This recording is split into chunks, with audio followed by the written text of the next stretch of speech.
Jai Hind students, class 11 miscellaneous exercise on chapter 1, question number 11. Let A and B be sets. If A intersection X is equal to B intersection X is equal to 5 and A union X is equal to B union X for some set X, show that A is equal to B. हम अपने उसी सिद्धांत पर चलेंगे। A is equal to B means पहले हम A is the subset of B बताएंगे, then B is the subset of A. Clear बेटा? इंग्लिश मीडियम के बच्चे क्वेश्चन नोट कर लें। अब हम लेते हैं हिंदी मीडियम। हिंदी मीडियम में क्वेश्चन नंबर 11 जस्ट सी। मान लीजिए कि ए और बी समुच्चय हैं। यदि किसी समुच्चय x के लिए a intersection x is equal to b intersection x is equal to 5 तथा a यूनियन x बराबर b यूनियन x, तो सिद्ध कीजिए कि a बराबर b।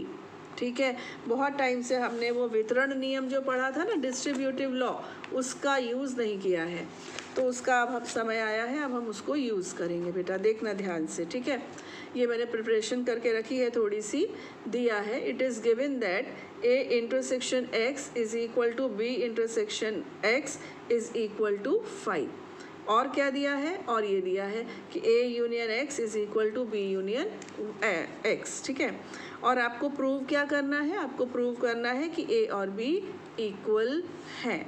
अब जो दिया है उसको लेंगे। ठीक, गिवन हमको गिवन है a union x is equal to b union x, ये गिवन है। इसमें हम एक गेम लेते हैं, गेम करते हैं। दोनों का इंटरसेक्शन हम a के साथ ले लेते हैं। दोनों साइड्स का इंटरसेक्शन हम a के साथ ले लेते हैं। क्लियर? अब यहाँ डिस्ट्रीब्यूटिव लॉ लगेगा। वितरण नियम क्या होगा? a intersection a union a intersection x। जानते हैं आप, a intersection a union a intersection x। इसी तरह से यहाँ लग जाएगा a intersection b union a intersection x। ठीक है ना, a इंटरसेक्शन a क्या होगा? a आप जानते हैं, है ना। अब ये बताइए कि a इंटरसेक्शन x, ये 5 दिया हुआ है ना, a intersection x is equal to 5, तो यहाँ हम लिख देंगे 5 is equal to a intersection b, ये तो ठीक है, a intersection b union a intersection x, a intersection x is again 5, ये भी हो गया 5। बोलो आया समझ में? a इंटरसेक्शन a तो a हो गया, a इंटरसेक्शन x 5। यहाँ पर a intersection b, a intersection b है और a इंटरसेक्शन x को लिख दिया हमने 5। ठीक है, अब मुझे बताइए आप, a यूनियन 5 क्या होगा? a होगा, है ना। और a इंटरसेक्शन b यूनियन 5 क्या होगा? a इंटरसेक्शन b होगा। Got it? तो अब a और b का सर्वनिष्ठ a है। इसका मतलब a b के सब एलिमेंट्स को लेकर बना है और b से छोटा है। पॉइंट क्लियर हुआ? a इंटरसेक्शन b a है, a और b का सर्वनिष्ठ a है, अर्थात a b से छोटा है और a के ही कुछ अवयवों को लेकर बना है। It implies a is the subset of b। A B का उप समुच्चय है। स्टेटमेंट नंबर 1, कथन 1। अगेन, अब हिंदी में लिखेंगे पुनः, जहाँ से शुरू किया था वहाँ से एक बार और, ये हम दोबारा लिखेंगे। a union x b union x equal है, ये दोबारा लिखेंगे। a union x is equal to b union x। ठीक, पहले हमने a के साथ इसका इंटरसेक्शन लिया था, अब हम b के साथ इसका इंटरसेक्शन लेते हैं। b intersection a union x, यहाँ पर b intersection b union x। Clear? Again distributive property यानी कि वितरण नियम लगाएंगे।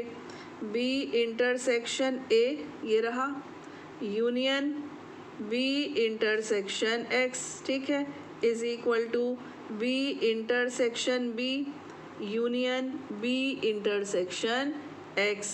क्लियर? इधर देख लीजिए, आप बोलोगे कि मैम कंजूसी कर रही है। नो, कंजूसी नहीं है, ये मैं एनवायरनमेंट बचा रही हूँ, है ना। पेड़ कटते हैं बेटा जब कागज़ बनता है। तो अब यहाँ पर आते हैं B intersection A, B intersection A दिख रहा है आपको, ये देखिए ये रहा बी इंटरसेक्शन है। Clear? Union B intersection X, और बी इंटरसेक्शन एक्स कितना दिया हुआ है, देखिए बी इंटरसेक्शन एक्स कितना दिया हुआ है 5, तो यहाँ पर हमारा आ जाएगा 5 इज इक्वल टू, अब यहाँ पर बी इंटरसेक्शन बी क्या होता है, बी होता है यूनियन 5। क्लियर? अब बी इंटरसेक्शन ए और 5 का यूनियन बी इंटरसेक्शन ए ही होगा, और बी और 5 का यूनियन बी होगा। क्लियर? अब B intersection A is equal to B, मतलब बी ए से छोटा है और ए के एलिमेंट्स को लेकर बना है, यानी कि B is the subset of A. Clear? B is the subset of A. This is statement 2। अब लिखेंगे आप फ्रॉम स्टेटमेंट्स 1 and 2 कथन 1 व 2 से, देखिए A is the subset of B, ये रहा कथन 1, और B is the subset of A, ये रहा कथन 2। It implies A is equal to B, hence proved. ठीक बेटा, ये आपका हो गया complete question number 11। Now come to the question number 12। ऐसे समुच्चय, एक मिनट अभी दिखेगा आपको, ऐसे समुच्चय ए बी और सी ज्ञात कीजिए ताकि A intersection B, B intersection C तथा ए इंटरसेक्शन सी अरिक्त समुच्चय हो।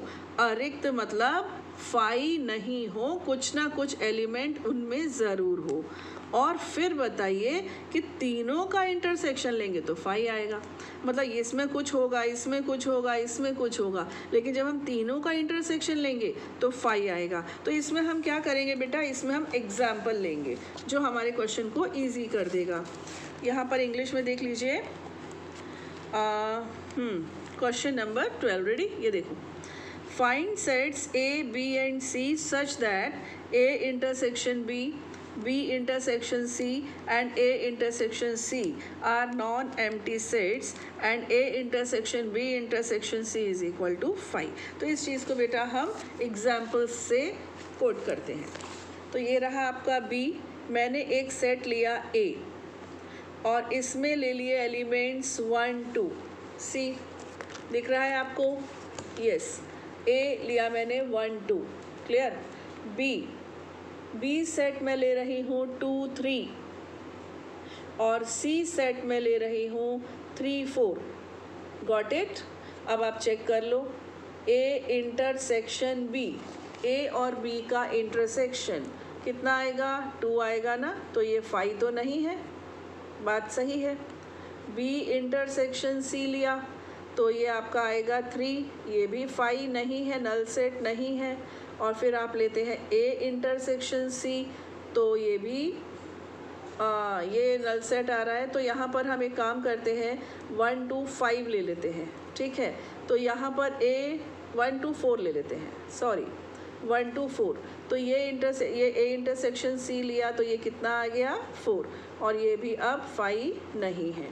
बट जब आप A intersection B intersection C लेने जाते हो,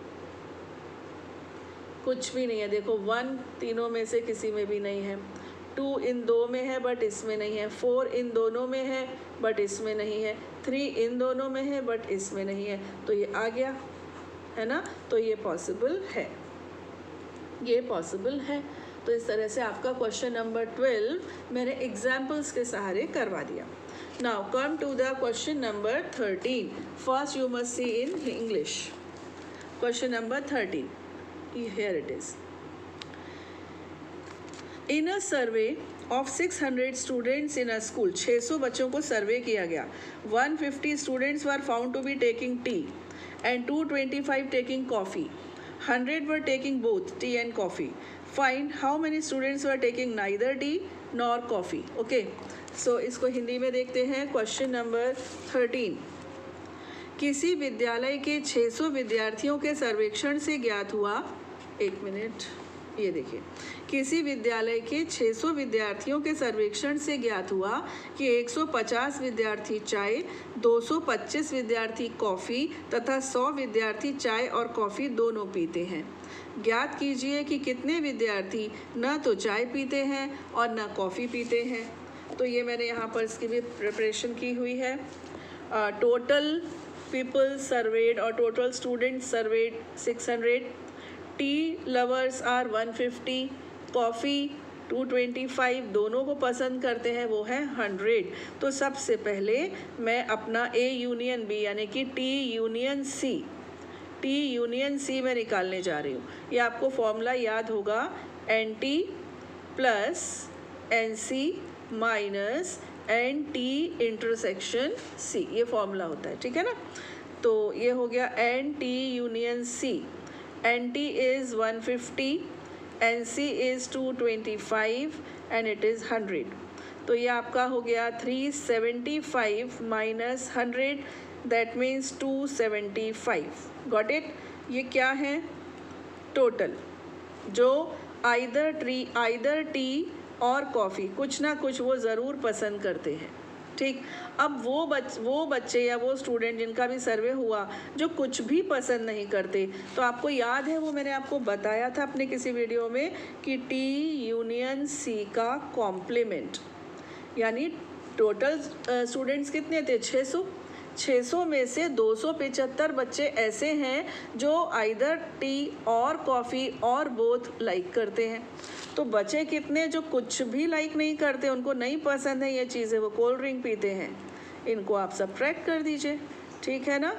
तो ये आ जाएगा आपका answer 325। So 325 students are there who don't like either coffee और tea. Got it? Now last question for this video is question number 14. ये देखिए, इधर देखिए, विद्यार्थियों दिख रहा है आपको? हाँ, विद्यार्थियों के एक समूह में 100 विद्यार्थी हिंदी, 50 विद्यार्थी अंग्रेजी तथा 25 विद्यार्थी दोनों भाषाओं को जानते हैं। विद्यार्थियों में से प्रत्येक या तो हिंदी या अंग्रेजी जानता है। समूह में कुल कितने विद्यार्थी हैं? यहाँ पर ऐसा नहीं है कि ना कोई हिंदी जानता है ना कोई अंग्रेजी जानता है, यहाँ विदेश से आया हुआ कोई नहीं है, ऐसी जगह से जहाँ इंग्लिश भी नहीं चलती है। तो इसका मतलब जितने भी बच्चों का सर्वे किया है वो कुछ ना कुछ ज़रूर जानते हैं। तो क्वेश्चन नंबर 14 इंग्लिश में देखिए, in a group of students 100 students know Hindi, 50 know English and 25 know both. Each of the students knows either Hindi or English. How many students are there in a group? तो it's very simple. तो यहाँ पर आप simply formula लगा देंगे, NH union E is equal to NH plus NE minus NH intersection E. So NH is 100, NE is 50 and this is 25. So 150 minus 25, that means 125 students have surveyed. Okay, Jai Hind.